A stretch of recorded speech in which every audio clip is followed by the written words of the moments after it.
that I'm very happy. And we have had a good conversation with the Honorable Mother Wangari Karua, and we have agreed going forward we are going to work together with other Kenyans. And I want to assure you there are many Kenyans who are looking for leadership. We'll work together with other like-minded Kenyans, patriots, people who really care for this country. And I want to say that ourselves and many leaders are prepared. That we are not scared and we cannot be intimidated. Because if we buy fear, this country will be in a very big quagmire.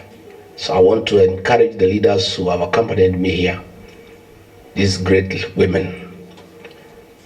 This young girl, Gachagua, I'm very proud of her. Very proud of her.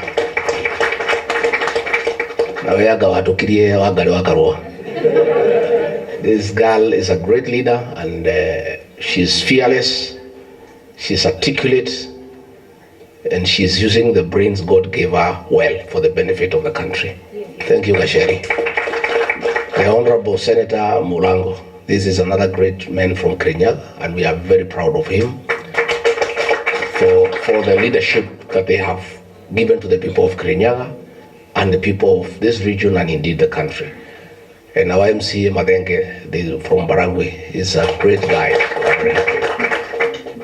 So today all shops have closed.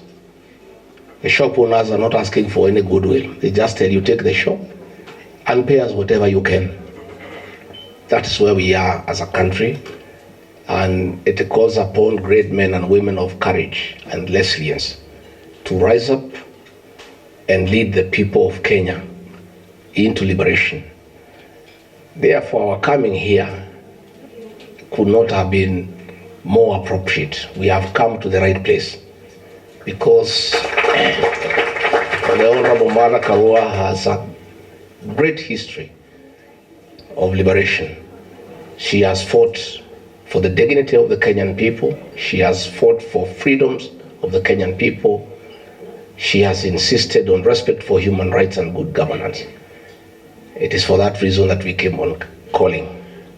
Many people may wonder because the Honorable Mother Karua and I were opponents in the last election. She was running mate to Raila Odinga, was running mate to William Ruto, and probably people thought that we cannot come together. But where we are as a country, we don't have a choice. We don't have a choice. All of us must come together, men and women of integrity and who mean well for this country. And I want to tell you, because I've left government 3 months ago, the way this country is going, there will be no country. Because the country is on downtrend in matters economy, theft of public funds, and too much corruption. And then again, intolerance and depression. Since the time of the white colonialists, brutal as they were against us, they never went for our children. This is the first time a government has gone for the children, our young people, the Gen Zs. We want to encourage our young people that they are on the right side of history. I want to affirm my children, my sons and daughters, the Gen Zs. Please carry on. You are doing a good job. And don't fear. Because if you don't, there is nobody else to do it. All institutions of oversight have been compromised. The Parliament, the National Assembly, the Senate. The opposition has been neutered. And I told President William Ruto to stop crying about the Gen Zs because it is his own creation, because nature abhors vacuum. Once you neuter the opposition, you compromise the institutions of oversight. Since nature abhors vacuum, another group will come up. And that is how our young people have come up to fill in that gap. But I want to tell the Gen Zs that what you are doing on the smartphone is very good, and we want to encourage you and we want to say congratulations. But it is not enough. The actual transformation of this great republic will be on the ballot. The public awareness on smartphone is good, A1. But the real transformation, the final transformation of getting a good country with good leaders will be on the ballot. So I want to ask the agencies to register, to take IDs, register as voters, and come out and vote. And if they do, they'll have completed the journey for us. It is their patriotic duty to do so. That Uhuru was oppressing you. Uhuru allowed you to live, to operate, and did not even conduct a sham impeachment like the one you conducted in the case of my brother. Well, you can impeach him, but people have declared him the people's deputy president. And you can see everywhere he goes, he is being treated as such. My brother, march on, talk to Kenyans everywhere. Because what leadership is not about the salary you get at the end of the month. It's the service you give. I personally has not been in an elected leadership position for the last 12 years. My voice has not died. Because leadership is not about money. Leadership ni kujitolea. Na Gikuyu itungati is servant leadership. Let us all be servant leaders. Let us prepare the next generation of leaders. Next generation doesn't mean 10 years to come. It means whenever, kanane roshu kanane 2027, that elections are going to be, we need a new generation of leaders. Those who have shown their servant leaders and others who will be ordained by the people. No more betrayers. Those who have betrayed us, our people, let us get them out. Now to finish. Tumeona wengine wetu tunakuwa recruited kuanza fujo. Tumekaa kwa amani. Kama unataka mkutano, tafadhali fanya yako. Usiende kwa mkutano wa mwenzako, ukipeleka watu muharibu. Na ndugu yangu ingine anaitwa Maina Jenga, ambaye Jiro Ndegwa aliniita tukaenda kumsaidia kule Nakuru wakati alikuwa anafinywa na serikali ya William Ruto. Nimeona sasa ametamuka ana support William Ruto. Hiyo ni haki yako, Maina Jenga. Hatuwezi kudhulumu kwa sababu ya kusupport yule unataka.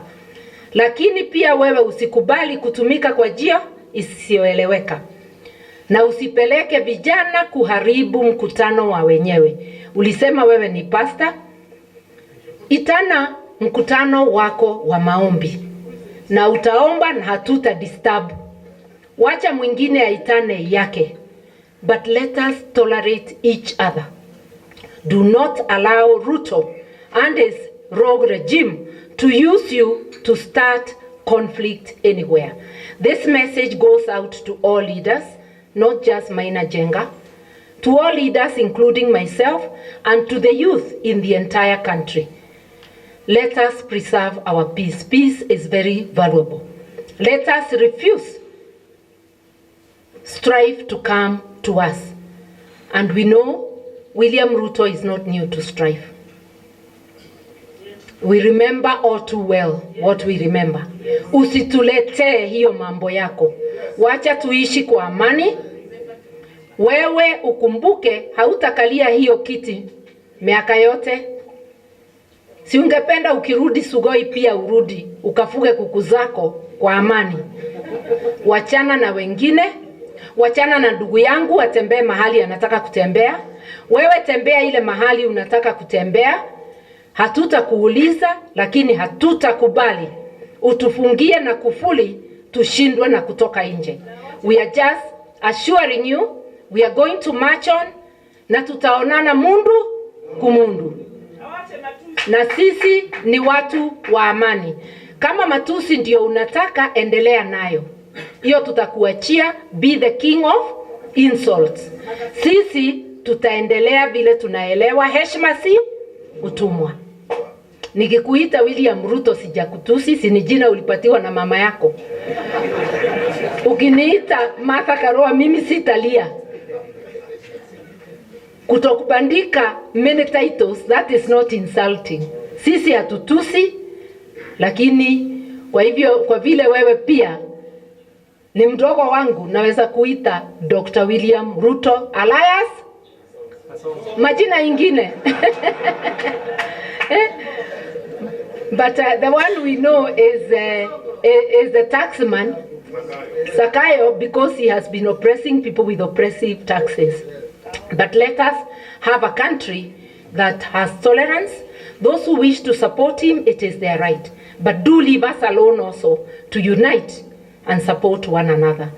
You had me telling my people not to introduce themselves with the name of the party you have known. I have been leader of NAC Kenya, but we have rebranded. We will be launching our brand soon, next month.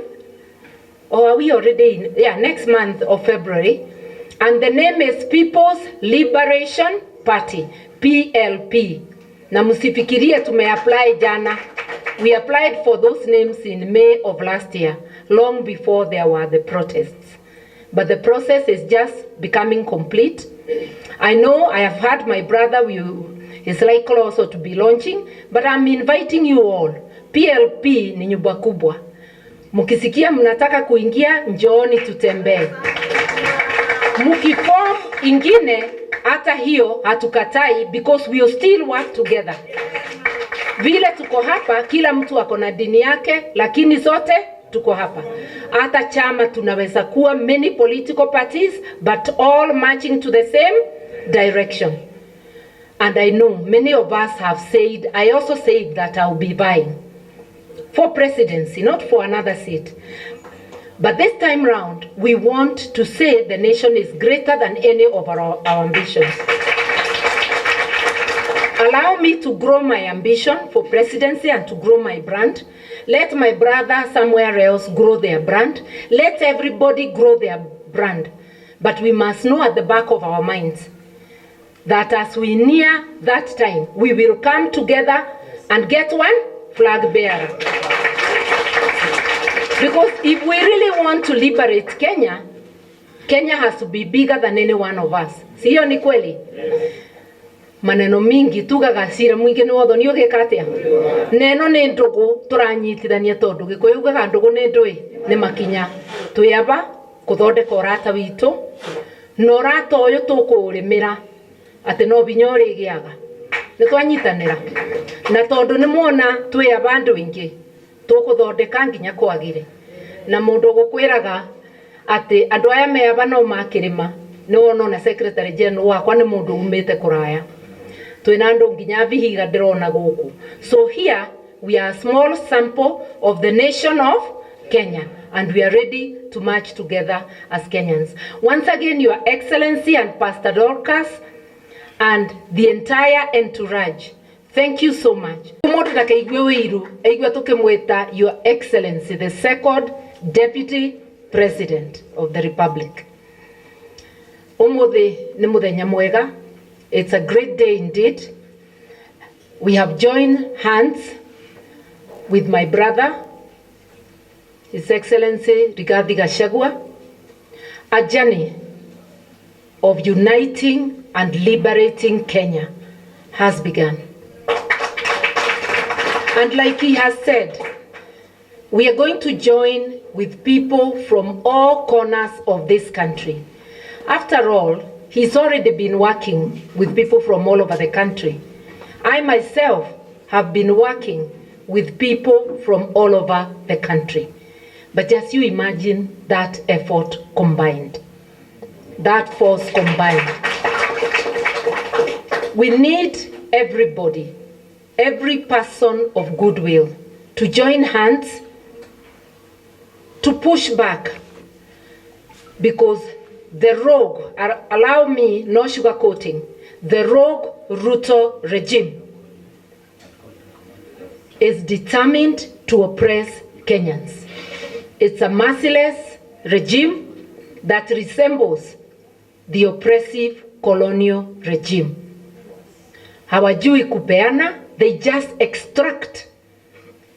They want to raid the paychecks, which are already battered, and finish whatever was remaining for putting food on the table for use by the family. They want to extract without giving commensurate services. Access to health has been diminished by SHA and SHIF. Access to education has been diminished, no capitation, and it doesn't come in time. Schools opened almost a month ago. The schools have yet to receive capitation. For the university students, the court stopped the discriminatory so-called new funding model. The common sense thing to do is to return to the help that was there before. But they are pretending they are helpless and therefore keeping the students without access to higher education. These are people who do not mean well for the country. And I said, when people who are determined to oppress group or regroup, then people determined to liberate must regroup. And that is why all Kenyans of goodwill must join hands. We must push back and get our rights. What about the abductions? Our constitution guarantees you the right to life and all other fundamental human rights. Today, the William Ruto regime is abducting mainly our youth, the best, those who are expected to support and help transform this society are being abducted, kept in illegal detentions, because when you are not in a gazetted police station, you are in illegal detention. Yani, ameturudishia detention without trial. Our youth are being executed because when you are abducted, you are tortured, dumped somewhere, or you are disappeared forever. So executions are going on. People turn up dead, others disappear forever. I will not say beyond that because that matter is in court and tomorrow I'll be arguing the same matter in court. We have also seen a step taken for East African leaders, including the rogue Kenyan leader, joining together to spread abduction across East Africa. That's why Kizza Besigye was abducted from Kenya. How Ugandan military entered Kenya, and last time I checked, Nairobi was still the capital of Kenya, not a principality within Uganda. The last time he also tried to abduct, they tried to abduct a Tanzanian. But because of the good work of Kenyan people on social media, she was released. And also because of her own efforts, she was making it increasingly impossible for them to transport her. And we salute her for her courage. We are saying no to making Kenya the capital of abductions in East Africa. We must push back. Fear is not an option. Hata ukiogopa atakukujia chini ya kitanda mahali umejificha. Wacheni tusimame tuseme la, tushikane mikono tuseme nchi ni yetu. Ukipatiwa nafasi kama kiongozi, sio title deed, Kenya si yako, Kenya ni yetu zote. Huwezi kuanza mambo yako ambayo haieleweki, ambayo haiko kwa katiba, tutakuambia la. Sababu mwananchi ndiye ako na nguvu kulingana na katiba. Sovereignty belongs to the people. So to William Ruto directly, I'm telling you, as Kenyans, we will not allow you to graduate as a dictator, because that's what you're trying. We will push back and thwart that graduation. Kenya will be ruled by the constitution, which the people made for themselves in 2010. Hiyo maneno yako tutakataa, We'll keep pushing back. You are going nowhere. We'll be able to dethrone you as provided for in the constitution. Na akumbuke kwanza alifutwa on 25th of June last year. Wewe unashikilia kiti na ulifutwa na Gen Z. Kama ungekuwa na self pride, once the people reject you, you resign and you go home. We've seen people resigning all over the world. There's nothing special about you. Kama umekataliwa na watu, funga virago uende. Usipoenda, watu watakupeleka nyumbani. That I can assure you. To all Kenyans, let's join hands. Kenya needs you. Kenya needs each one of us. And people are hurting. People are hurting in the Rift Valley, in the mountain, in the coast, in Western, in Nyanza, in Northeastern. All parts of Kenya are hurting. You just have to listen to the people. And for William Ruto to try and turn everything that is done to tribal, what is tribal about your rogue government abducting our young people from all corners of the country? What is tribal about telling you no to diminishing access to education and access to health? They have now resorted to abducting people from hospital. That lady, Mulei, who was complaining about Shiv Shah, was abducted while waiting to be treated at a hospital in Nairobi. She has not been charged yet. The police gave her a bond. But what crime is it to ask why access to health is being denied? People of Kenya, let us not remain silent. Let us agree to come together. And to my brother, Gachagua, my doors are open. Let us remain consulting. Let us consult widely, even with the others. Feel free anytime to reach out. Let us caucus together and let us work for this country. Ithuĩ nĩ twĩtungati cia Kenya. Mũndũ wothe ũrebeana kũrutĩra bũrũri wĩra, kũiga mathĩna ma bũrũri mbere ya mathĩna maku nĩ gĩtungati. No mũndũ wa kwenda na kwendia andũ, watũmirwo bunge ũkarĩrĩria andũ, ũkathiĩ ũkabewa pesa nane, ũkathiĩ kwarĩrĩria mũndũ. Ũririkanage kura iria cia gũtwarire bunge. Ti Ruto wakũbere, waberwo nĩ kĩrĩndĩ. Coka gwĩ kĩrĩndĩ, ũthikĩrĩrie ũrĩa marauga. Na twamũtũma atĩrĩrĩ arĩa me bunge na itungati ici citũ nĩ njũĩ nĩ ikũruta wĩra ũcio. Ciana citũ gũkinya mĩaka 18 timathigamĩikia borithi. Nĩ tũkwenda levy ya 1000 kũgĩa na kĩbandĩ ithengue. I'm an adult of over 60 years na ni ndarĩ bakuoya kĩbandĩ. I've been taking my IDs free of charge. I want our children, our grandchildren who attain 18, they must be given their IDs free of charge. We would like Parliament to reverse that move to charge people. Our children, our youth are unemployed. Their parents are suffering under the economic recession that is there. Where are we going to get 1,000 from? This is a scheme to deny the Gen Z the ability to register as voters. We want free ID cards for our youth, and we want continuous registration of voters. Wacha kila Mkenya awe na haki ya kuchagua viongozi. Tunakujua wewe Ruto unaogopa majenzi, sababu unajua waliongoza wa Kenya kukufuta kazi. Uwaogope usiwaogope, utawapatia ID cards, watakuwa registered, na hata ukienda uunde kamati ya uchaguzi, a William Ruto Commission, bado tutakushinda. This time we know all your tricks. Tukicombine vile tulivyo, tunakujua kindani, uelewe hivyo. So we are going to defeat you, whoever goes to the commission, because Kenyans will have spoken.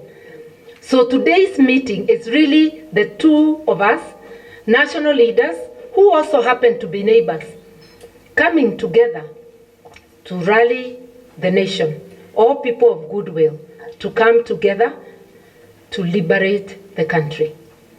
Wherever there are people, there is unity. If we are to move forward, you cannot move forward with people without putting them together. Yeah. And we really need liberation, economic, social, political. We cannot have a constitution that says one thing and a regime that is going a different way. I keep reminding William Ruto, I know you oppose the constitution. Tulikuwa pamoja na tukapitisha kule Naivasha, ukaruka. Wewe ni mtu wa kuruka kila wakati. Na sasa unaruka katiba ambayo imeidhinishwa na Wakenya wote. Hatutakuruhusu kuendelea kama katiba haiko. We have a constitution. We as Kenyans will make sure that it is followed.